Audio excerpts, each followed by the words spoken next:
Reading from John, chapter 12, verses 1 to 8.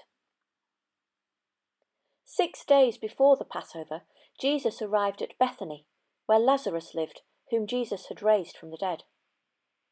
Here, a dinner was given in Jesus' honour.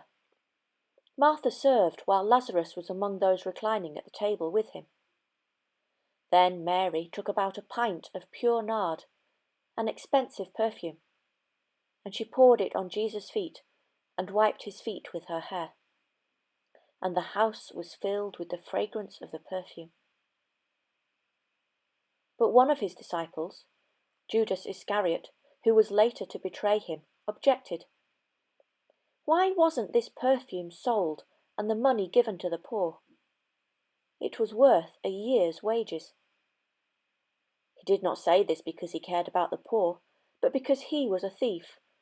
As keeper of the money bag, he used to help himself to what was put into it. Leave her alone, Jesus replied. It was meant that she should save this perfume for the day of my burial. You will always have the poor among you, but you will not always have me. We don't do much anointing these days. Anglican priests are anointed at their ordination, and clergy sometimes anoint the sick and dying, but that's about it. It's not an everyday occurrence, and it's definitely not something anyone can do. They might get it wrong. But that's exactly what Mary is doing. She's pouring out her anguish and her love as she washes and anoints Jesus' feet. Not his head, as that would be far too public, but his filthy, mud-covered feet that only the lowest servant in the house would usually wash.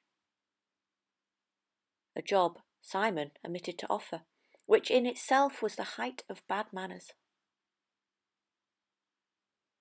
What disgusting, menial job are you willing to perform for Jesus simply because you love him, and not for any reward or public acclaim?